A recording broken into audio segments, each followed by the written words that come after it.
Approaches to strategic management. बच्चों अभी आपको मीनिंग समझाया कि स्ट्रैटेजिक मैनेजमेंट क्या होता है। अब आप अप्रोच भी देख लीजिए, approaches to strategic making, strategic decision making. Different approaches to strategic decision making emerging because an organization may differ from other organization in terms of, पहला फर्स्ट है degree of formalization in decision making process, from high formalized and structured in to informal and unstructured process। फिर next है managerial power relationship from the dominate role of strategist to comparison to different interest groups. And fourth है nature of environment from highly complex to simple and stable. बच्चों ये जो 3 degree दी हुई है इसका meaning है, आप समझिए कि एक तरीके से कहिए कि पहले तो हाई लेवल से लो लेवल को, जो दोनों में एक समझौता कराना, ये डिसीजन मेकिंग, ये अप्रोचेस हैं इसके कि प्रायः आप ये देखिएगा कि बहुत जो हायर अथॉरिटी है वो और जो लेमैन है, जो वर्कर है, वो दोनों में एक बीच का रिलेशन डेवलप हो ही नहीं पाता है।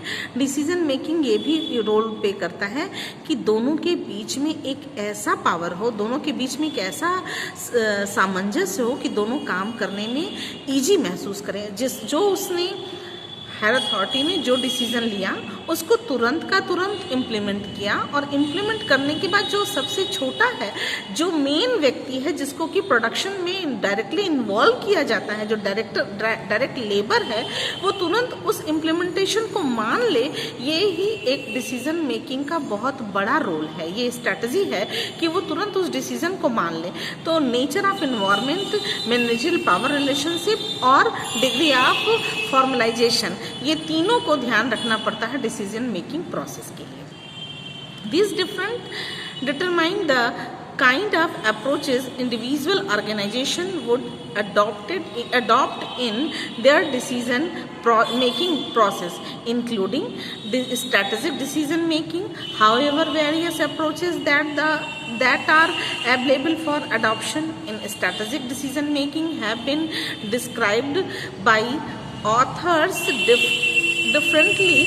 For example, Minnie Stepberg has classified एक ये है मिंटेज वर्ग जो है वो एक आथर हैं, उन्होंने क्लासिफाइड किया various approaches into 3 forms. He has referred to these as modes. These are entrepreneurial planning and adopting. As against this classification, Stirner it initial, यहाँ पे बच्चों को छूट रहा है, have a 5-fold classification: formal, structured, institutive, anticipatory,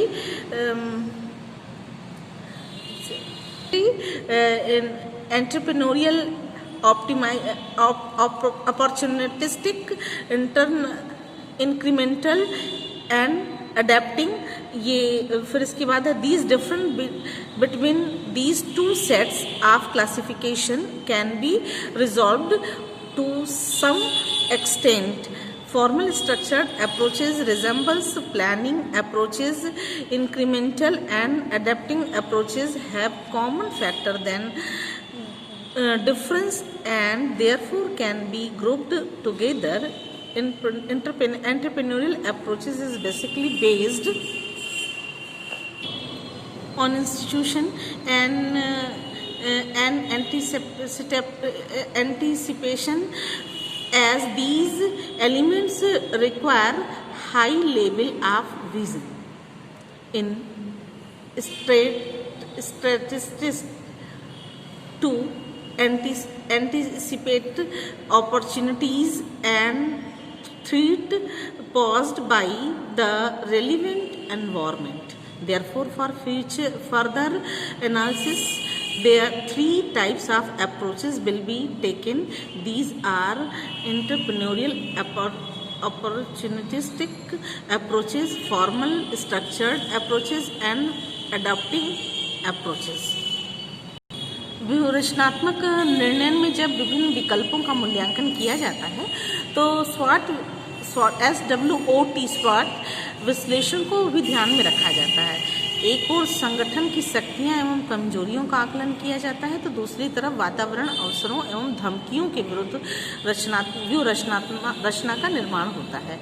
चूँकि वातावरणीय अवसर एवं धमकियां अनगिनत होती हैं, इसलिए उच्च प्रबंधक द्वारा उनमें से कुछ पर भी ध्यान दिया जाता है जो आवश्यक होती हैं। उसी प्रकार कंपनी की बहुत सारी शक्तियां एवं कमजोरियां होती हैं जो कि वीकनेस, ये जो है स्ट्रेंथ SWOT, बच्चों आपने पढ़ा होगा, ये होता है S क्या होता है strength, W weakness, O opportunity और T है ट्रेस, टैक्टिस, ये सारी चीज़ें आती हैं। तो उसी प्रकार कंपनी की बहुत सारी शक्तियाँ एवं कमजोरियाँ होती हैं, परंतु सिर्फ ध्यान उन्हीं पर दिया जाता है जो एक दिए हुए समय पर आवश्यक होती हैं। यानी कि जब, कहने का मतलब कि जब जैसा अवसर आता है तब कंपनी उस पर विचार करती है। जब विभिन्न विकल्पों में से सर्वोत्तम विकल्प का चुनाव किया जाता है तो तब 2 तरह के विश्लेषण किए जाते हैं। एक तो होता है अवसर एवं चुनौतियाँ, अपॉर्चुनिटी एंड थ्रेट्स, कैसे उनको थ्रेट दिया जाए, कैसे उन चुनौतियों को अपने अवसर में बदला जाए। यह हमेशा बाह्य वातावरण से संबंधित होता है जिस पर कि प्रबंधक का कोई भी नियंत्रण नहीं होता है। यह प्रबंध के नियंत्रण से बाहर होता है, इसलिए इसे अनियंत्रणीय वातावरण भी कहा जाता है। प्रबंध द्वारा उन प्रत्येक बाह्य घटकों पर अवसरों एवं धमकियों के रूप में नज़र रखी जाती है जो व्यवसाय की क्रियाओं को प्रभावित करते हैं। बाह्य वातावरणीय अवसर एवं धमकियां बहुत सारी होती हैं। इस पर उच्च प्रबंधकों को द्वारा ध्यान उन्हीं पर दिया जाता है जो व्यवसाय के उद्देश्य की प्राप्ति से संबंधित होती हैं। यानी कहने का मतलब कि जो एक्सटर्नल इन्वायरमेंट है उसमें वो अगर कभी भी व्यवसाय के अनुकूल नहीं है तो उसको अनुकूल बनाने के लिए उसको प्रायः ये कोशिश की जाती है कि उसको ऐसा किया जाए कि बाह्य वातावरण हमेशा व्यवसाय के प्रतिकूल नहीं होता है बल्कि उसे अनुकूल बनाया जाता है। नेक्स्ट है वीकनेस एंड स्ट्रेंथ, क्षमताएं एवं शक्तियाँ। जो यह व्यवसाय के आंतरिक वातावरण से संबंधित होता है जो व्यवसाय के प्रबंध के नियंत्रण में होता है, इसलिए इसे नियंत्रणीय वातावरण भी कहा जाता है। प्रबंध द्वारा अवसरों को प्राप्त करने के लिए अपनी शक्तियों को बढ़ाया जाता है एवं चुनौतियों का सामना करने के लिए कमजोरियों को दूर करने की कोशिश किया जाता है। बच्चों इसको एकदम एक लाइन में ऐसे समझिए कि जो कंपनी की वीकनेस है वो कहीं उसकी शक्तियों को समाप्त ना कर दे। कंपनी के जो अवसर हैं वो चुनौतियों के चक्कर में खत्म ना हो जाएं, इसलिए इन दोनों पर नियंत्रण, चुनौतियों को और कंपनी की क्षमताओं को, यानी कि कंपनी की जो थ्रेट्स हैं वो और जो वीकनेस हैं दोनों को अवसर में बदलने का कार्य उच्च प्रबंधक का होता है, हायर अथॉरिटी यानी हायर मैनेजमेंट का होता है। यह व्यवसाय के आंतरिक वातावरण से संबंधित होता है और प्रबंध के नियंत्रण में होता है। इसलिए बच्चों प्रबंध द्वारा अवसरों को प्राप्त करने के लिए अपनी शक्तियों को बढ़ाया जाता है और चुनौतियों का सामना करने के लिए कमजोरियों को दूर करने की कोशिश की जाती है। यूँ तो कंपनी के पास बहुत सारी शक्तियाँ एवं कमजोरियाँ होती हैं पर आने वाले अवसरों एवं चुनौतियों के अनुसार ही इन पर ध्यान दिया जाता है। नेक्स्ट है संसाधनों के आवंटन के आधार पर व्यूहरचनात्मक निर्णय की प्रक्रिया पारंपरिक निर्णय की प्रक्रिया से भिन्न होती है। परंपरागत निर्णय में संसाधनों की उपलब्धता पर ध्यान नहीं दिया जाता है। प्रबंधकों द्वारा बिना संसाधन की उपलब्धता को ध्यान में रखे सिर्फ पूर्व निर्धारित लक्ष्यों को प्राप्त करने के लिए सही विकल्प या कार्यविधि यानी कि कोर्स ऑफ एक्शन का चुनाव किया जाता है।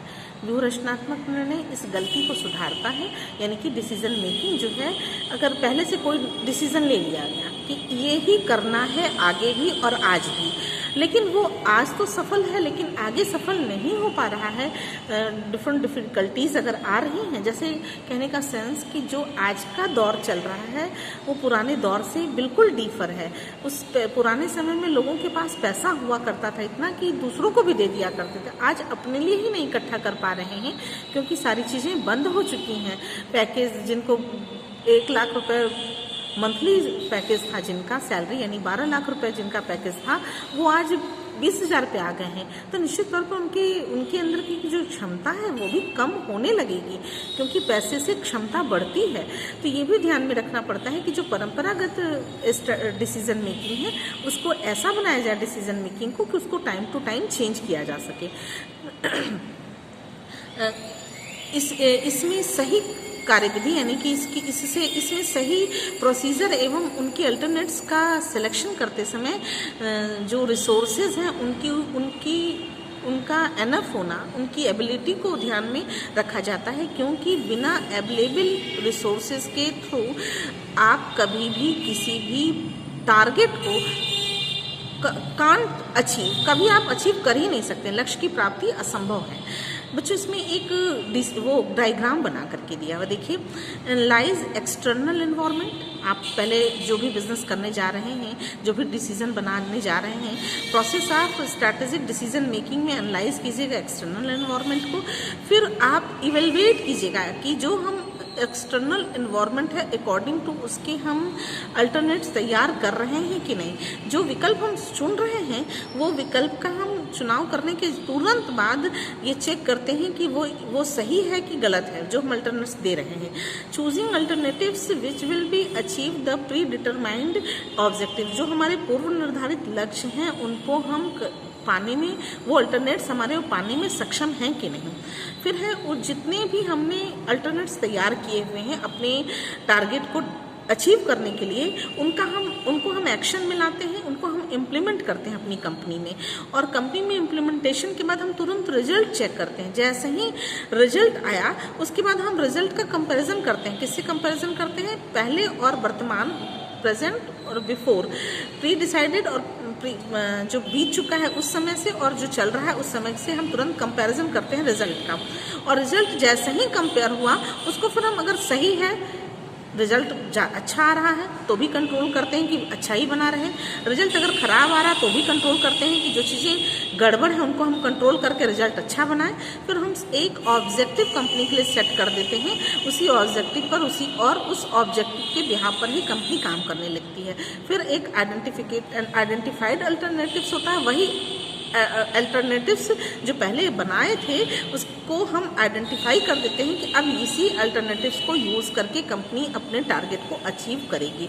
और फिर उसके बाद हम सबसे अंत में फिर वही प्रोसीजर, फिर वही प्रक्रिया कि हम अल्टरनेटिव्स को इवेलुएट करते हैं। फिर एक साइकिल बन जाता है। बच्चों एक बीच में चीज़ें आ रही हैं कि ये सारी चीज़ें हमारे एक्सटर्नल एनवायरनमेंट पर डिपेंड करती हैं, लेकिन हम जब इवेलुएट करते हैं अपने अल्टरनेट्स को, यानी कि जो कंपनी में कारक तैयार किए जा रहे हैं, किस बिहाफ पर कंपनी के व्यवसाय को किया जाएगा, उसमें दोनों आते हैं। एक आता है इंटरनल एनवायरनमेंट और एक आता है एक्सटर्नल एनवायरनमेंट। इंटरनल एनवायरनमेंट और एक्सटर्नल एनवायरनमेंट दोनों कंपनी को प्रभावित करते हैं। इसको भी ध्यान में रखना चाहिए कंपनी के टारगेट को अचीव करते समय।